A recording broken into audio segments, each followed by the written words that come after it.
Now, although the 2028 presidential election is 4 years away from now, Democrats are laying the groundwork for a bid for the presidency in 2028.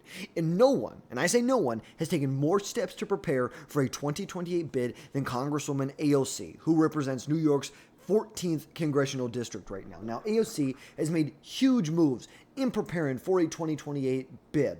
And we just got some big news out of her campaign that she raised almost $10 million in the first quarter of 2025.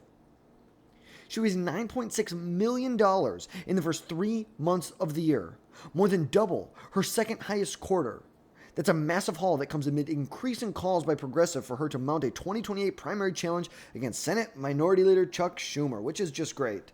That's just wonderful. And just for reference, her entire 2024 campaign from January 1st, 2023 until Election Day 2024, she only raised in total about $15 million for the entire re-election campaign. She raised 2/3 of that in 3 months. And there are some claims that even AOC has been pushing that the average donation in this was $21, and 64% of the donations came from first-time donors to her campaign. And I think it is as much as I completely disagree with her policy prescriptions, I think her policies would destroy portions of America. But I think it is very, very fair to say that AOC is the best positioned Democrat to win the nomination for the presidency in 2028 as of right now. And I'm going to emphasize, best positioned to win the Democrat nominee for president in 2028. And for all AOC, she has a lot of faults. There's a lot of downsides to her. There's no doubt about that. And for all her faults, she has actually done something halfway smart in her political career. She has seized on a huge, huge opportunity. I mean, a massive opportunity, once in a lifetime opportunity. Maybe a twice in a lifetime opportunity. But she had seized on the opportunity to elevate herself as a leader in the Democrat Party and as a leader to the resistance to the Trump administration. When Chuck Schumer decided to allow Republicans and vote with them to pass a continuing resolution that would fund the government until September 30th, even though there was strong opposition from Democrat lawmakers and also from the base of Democrat voters, AOC jumped on this opportunity to bash the Senate Democrats who allowed this to happen. And now, we have recent polling that shows that Democrats, by and large, want to fight the Trump administration at every single turn. Every single turn in the administration, no matter what they're doing, no matter how popular a policy is that is promoted by the Trump administration, Democrats want to fight Trump at every turn. And AOC has shown that the base that she's willing to do that. You have a poll here from Harvard-Harris that asks, do you think Democrats should oppose everything that Trump is doing, or should they take more of a wait-and-see approach to his actions? Right now, we have overall 66% say it's a take more of a wait-and-see attitude. But among the Democrats, look at this right here. 64% of Democrats want to oppose everything that Trump is doing. Everything. It doesn't say everything but immigration, everything but reducing the size of government. It says everything. Everything. Which is totally contrary to actually what the majority of Americans want. So I guess good luck with that. But even, we don't want, I would love it if the Democrats went too far and it all blows up in their face. But look at this polling that shows that they could be going too far. Do you think Democrats should oppose the effort to reduce government expenditures or should join in the mission of cutting government waste? Overall, 66% of Americans say join the mission of cutting government waste. But according to Democrats, 57% want to oppose efforts to reduce government expenditures. 87% of Republicans, 70% of independents want to reduce the expenditures for the federal government. But somehow Democrats once again find themselves on the losing side of an issue like this. But it's not about that. It is about the simple fact that they want a fighter. They want someone who's going to get up there and fight. That's why we saw when Cory Booker decided to go up and make a 25-hour speech that was the most pointless speech in American history. It was performative politics. No substance, all performance. There was no substance behind anything he was doing. He wasn't filibustering legislation. This wasn't a savvy political move to allow a bad piece of legislation to move forward. This was just a crazy Trump derangement syndrome individual who has that mental illness, and we really hope that they get better. We really hope that they get over it. But ultimately, he got up there and called Donald Trump a crazy person and a threat to democracy and that we're in a constitutional crisis for 25 hours. And what did you get out of it? Really nothing, except for the fact that the base likes it. Even though the majority of Americans may not like it, the base likes it. And that's what you need to do to win a Democrat primary. You need the base on your side. And AOC is showing that she's willing to do what the base wants. She's also recently paired up, and I shouldn't say recently, but has now paired up on a new tour with Senator Bernie Sanders, where they are touring the country right now. We know they are not in power. Republicans have a trifecta in Washington, D.C., and Bernie Sanders and AOC are the most influential progressives, if not Democrats, in America. And they have been hitting the road to try and, I guess, energize support for the Democrats. It's like that is really what they are trying to do here. They're trying to put the focus back on Donald Trump, back on Elon Musk. And then they want to say that they want to prioritize pocketbook issues. But do they really? No, they don't. They don't care about that. And she even said in here, we need a Democrat Party that will fight harder for us too. We need candidates who are brawlers because they are the ones who can actually win against the Republicans. They've been going cross-country for a couple weeks now, and they're going to continue to do this to try and show that they are willing to fight Donald Trump. They are going to fight him at every turn. They are going to be what the base is looking for.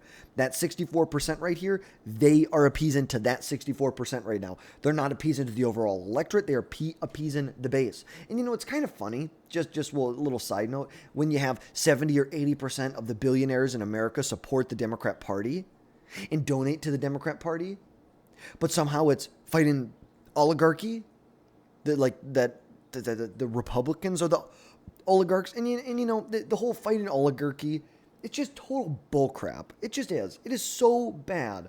Listen to Bernie Sanders. He's been saying the same thing for years and years and years. Listen.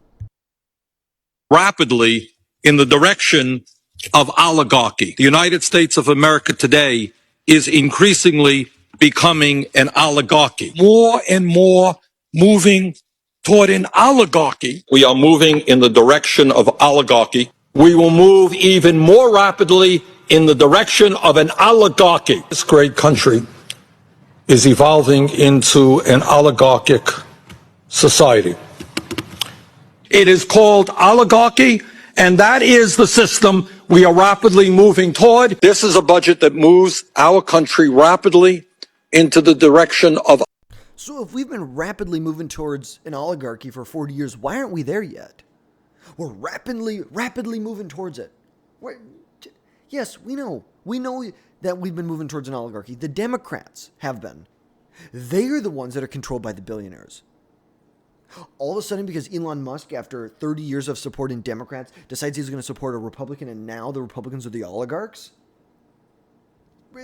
Very ironic coming from the Democrats that this is what they're going to push. But either way, AOC is finding a way to win support from rank-and-file Democrats. She is. She has found a way to win support not only from the rank-and-file Democrats, but at the same time being able to court a huge following from Senator Bernie Sanders. Because we know Bernie Sanders has been courting a large portion of the electorate for decades. A huge portion of the electorate that is upset with both parties, that looks at someone like Bernie Sanders and they like it.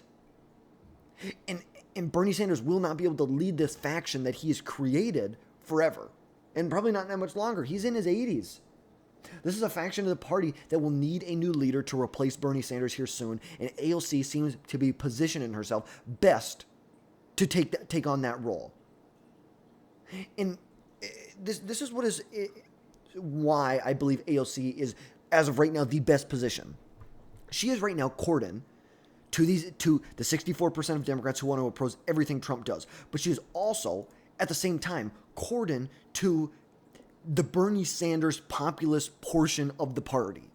If she can create a coalition between your rank and file Democrats like that and the supporters of Bernie Sanders and the like, I think you might be unstoppable in a Democrat primary. Establishment Democrats have had control for years and years and years, but their grip on power is very much eroded from where it was at one point. Even in 2016, when they squashed Sanders, or 2020, when they squashed Sanders. And AOC seems, if she can put that coalition together, she is going to be very well positioned for a run for the presidency in 2028, that 2028 Democrat nomination. And at a minimum, she's positioning herself for a run against minority Senate leader Chuck Schumer in a primary. There's a recent poll that came out that she was going to win like 55% of the support in a primary against Chuck Schumer in 2028. Granted, we are 4 years away from that, but that's where voters are at right now. Those voters still vote. Their minds could be changed, but those are where the voters are at right now. And like we said, she also had this record-breaking fundraising spurt. And when she raised close to $10 million in Q1, obviously, she has the support. There is grassroots support within the Democrat Party. And remember, she ran initially in 2018 for Congress as a Democratic socialist. She was a self-described socialist. This is who she is. And she is laying the true groundwork required to get the nomination in 2028. Now, it's a totally different story if she would be the best candidate positioned to win in a general election. That's a totally different story. But when we're talking about the groundwork for the Democrat nomination, I think she's best positioned as of right now. Because when you have someone that is raising millions of dollars per month in a district that is a safe Democrat seat in an odd year after the presidential election, she is not just focused on New York's Congressional District 14. No chance. Her ambitions are so much higher and so much wider than that. Her ambitions are country-wide. Her ambitions are presidential ambitions. And you got to give her credit. She has positioned herself very, very well for the nomination. But I think ultimately, if she were to be the nominee, I have a hard time seeing establishment Democrats allowing that to happen. I feel like they would fight tooth and nail and probably even cheat. Do some shady things to make sure she didn't become the nominee, just like they did with Bernie Sanders in 16 and 2020. But ultimately, if she is the nominee in 2028, I think Democrats will get smoked. Let's just start there. I do not. Good luck. Good luck explaining to everyone, to the oil workers in Pennsylvania, the swing voters there. Good luck explaining to the oil workers why they can't feed their families anymore because you're going to ban fracking. Good luck explaining to the manufacturing workers in Michigan that, you know what, actually, we don't want to reshore manufacturing for certain national security products. We're actually going to ship more of your jobs overseas to places like China. We're going to become more reliant on China. Sorry, you can't feed your family anymore. Good luck with that. Honest to God, good luck. Unless she does a complete 180, which even then, I don't think anyone's going to believe her. Just like Kamala Harris, nobody believed her. She was for fracking, then she wasn't, then she wasn't.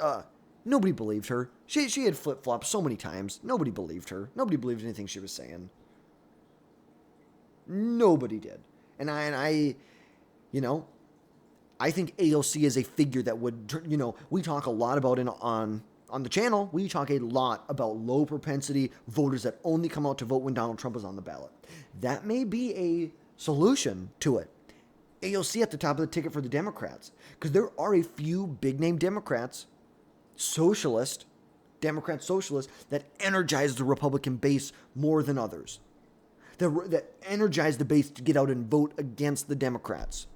So that's my take on this. If you would like to really help our channel out, something that really, really helps us grow is if you just drop down below and hit a subscribe button. We're not asking for your money. We're not asking you to buy products from us. We're not asking for anything else but a subscribe button. That helps us reach more and more people every single day. So they can get this analysis in front of them. So that is going to wrap things up for today, folks. Don't forget, drop down below, hit that subscribe button, and we will catch you next time.